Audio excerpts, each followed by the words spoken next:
All right, so this week we have an overview of Thomas Aquinas, but first let's open with prayer. Father God, it's such a blessing for us to be able to meet once again this week. In spite of what government is commanding us to do, we desire to submit to you. Please use this message to touch our hearts and minds in some way. Please help us to understand the content of this message, as some of it's a little bit more complicated. We seek to honor you in Christ. Amen. Now, before I get to Aquinas, I should share more about scholasticism. During our last lecture, I told you the medieval scholastics were extremely philosophical to the degree that every aspect of their life was shaped through philosophy. I failed to mention the preeminent philosophy of the scholastics, or that they were concerned with, was not cosmology or existentialism, though they are known for those things, along with realism and nominalism, which were how they formed theories and assessed reality. Epistemology, the philosophical system of knowledge, is the main philosophy, as it was for Aristotle, Plato, and Socrates, among others, for it is the foundation of all philosophy. Epistemology as a system contains other philosophies, such as foundationalism. Dr. Oliphant wrote the following: Foundationalism is an epistemological structure in which certain immediate or basic propositions are affirmed as foundational to our knowledge, and then other propositions, if they are to be believed, must first be demonstrated on the basis of those immediate or basic propositions. Foundationalism has been pictured at times as a pyramid. The base of the pyramid pictures those immediate propositions that can be known apart from any demonstration. The sides of the pyramid pictured those propositions that can only be known by way of demonstration from the immediate propositions known. This propositional structure comports, at least to some extent, with Thomas's view.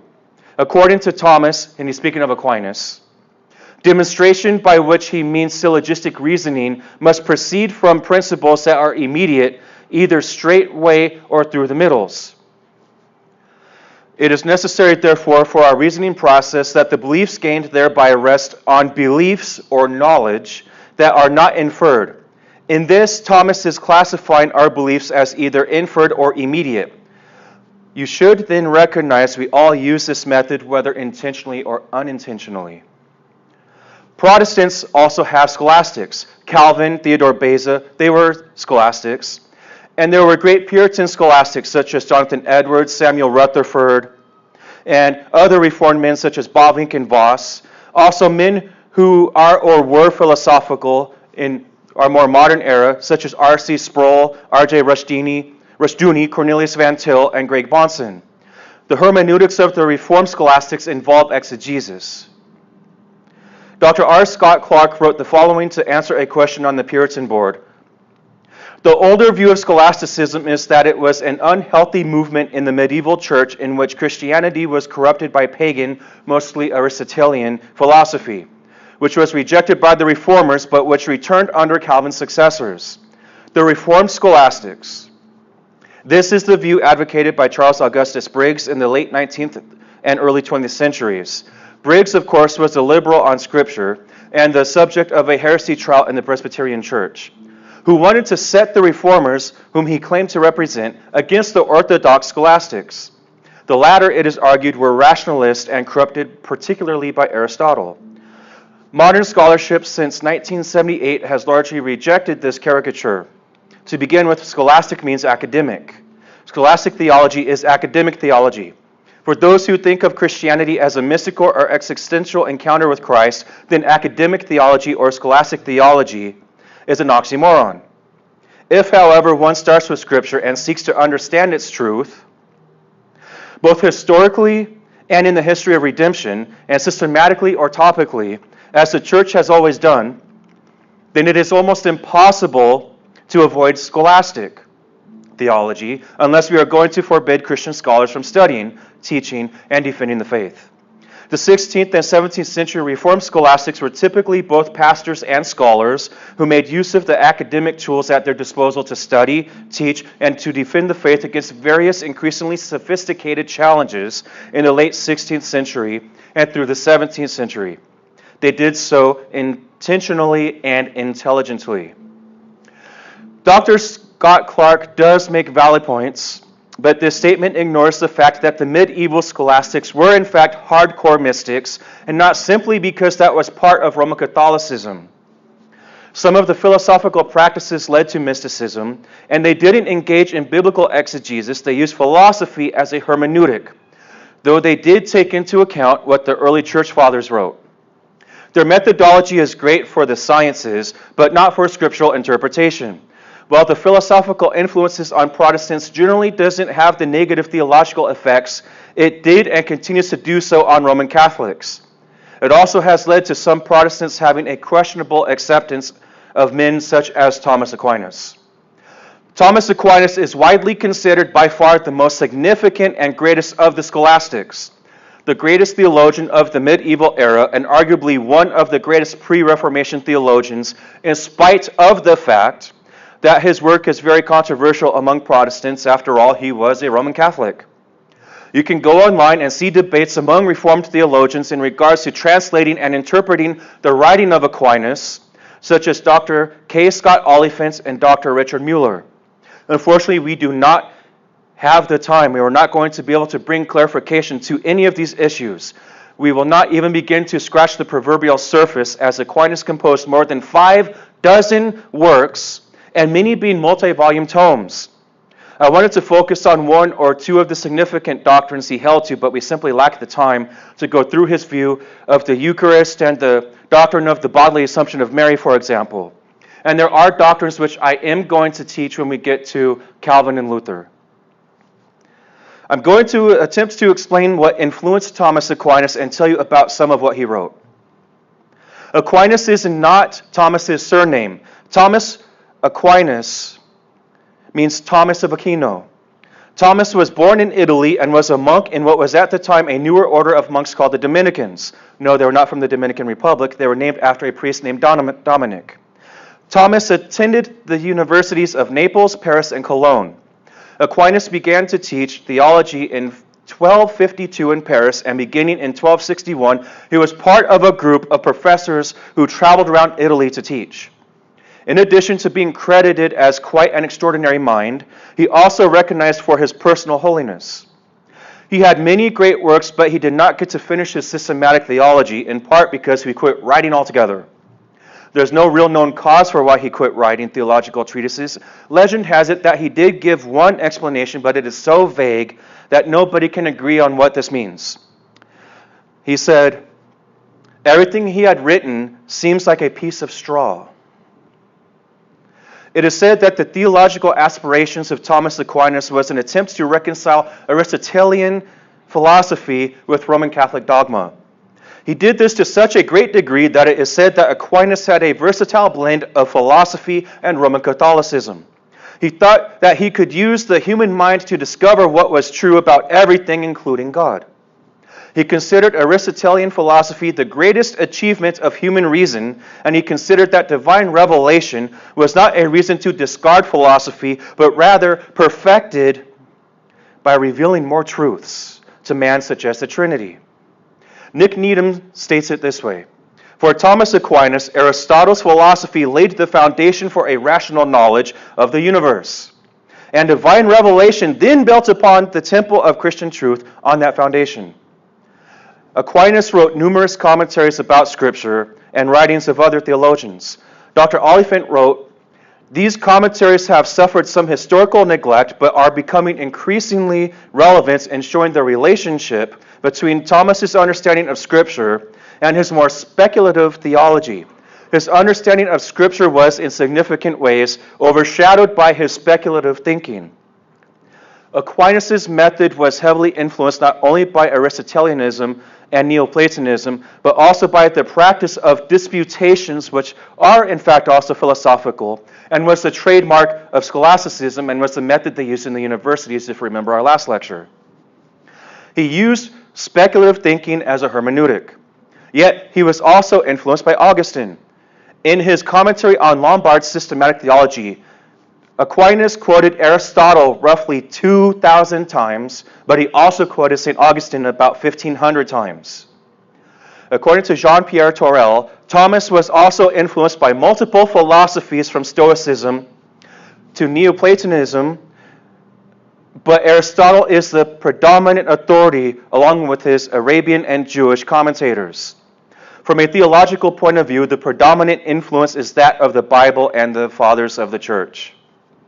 Aquinas did believe in original sin, and he believed that the Lord had originally created mankind in such a state of grace as to have had the ability to have complete control of both the body and the mind, and also even the emotions, by the means of reason. He believed that after this fall from grace, that the Lord was removed from all mankind. I'm sorry, I botched that one. He believed that after the fall, that this grace from God was then removed from all mankind. Therefore, mankind has only the natural and has lost the gift of righteousness that Adam and Eve were created with. And without this righteousness and without this grace from the Lord, there is no longer a harmony between body, soul, emotion, and reason, which has therefore reduced our logical capabilities. While there are similarities between Aquinas and St. Augustine, the Augustinian view of original sin does not make a distinction between nature and grace. Augustine did not believe that Adam lost a gift of grace which was separated from his original nature, but rather the actual nature of man was completely corrupted with sin. Dr. Oliphant wrote, "At the center of Thomas's philosophical theology, from beginning to end, in his understanding and application of the relationship between that which can be gleaned by way of natural reason and that which is given in God's revelation," Thomas wrote about this distinction. "Now, in these things which we hold about God, there is truth in two ways. Duplex veritas modus. For certain things that are true about God wholly surpass the capability of human reason, for instance, that God is three and one. While there are certain things to which even natural reason can attain, for instance, that God is, meaning he exists, that God is one, and others like these, which even the philosophers proved demonstratively of God, being guided by the light of natural reason." Oliphant explained that Thomas confused natural revelation, as Paul wrote about in Romans chapter 1, for natural reason. As is the Roman Catholic position on soteriology, Thomas also did not believe that regeneration by the Holy Spirit precedes salvation. He believed that a person does need God's grace. Roman Catholics will teach that we all need God's grace. But instead, that the grace of God assists, not the grace of God takes and changes a person, but the grace of God helps a person in leading a person to salvation. So he believed that God's grace makes salvation possible, not actual. Thomas believed that reason is part of what leads people to believe in Jesus. This was not the only area that Thomas Aquinas did not understand the work of the Holy Spirit, but we must keep moving on. When Thomas Aquinas wrote in defense of the papacy, he quoted extensively from a text called the Pseudo-Isidorian Decretals, which is a work of forgery. It is an entire collection of alleged quotes from early church fathers and has, since the time that Aquinas used it, has been proven to be phony. Some of this collection was in support of the supremacy and the primacy of the Bishop of Rome, an office which later became the Pope.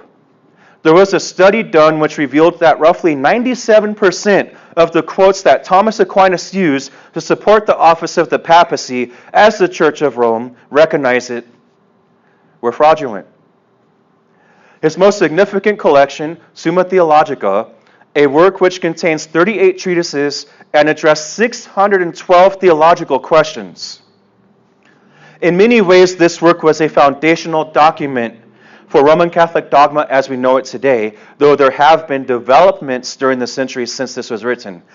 Among the doctrines contained in this work by Aquinas was Rome, which Rome holds to with some development over time, are the doctrines of sacramentalism, transubstantiation, and the Eucharistic Mass as a sacrifice as a sacrament.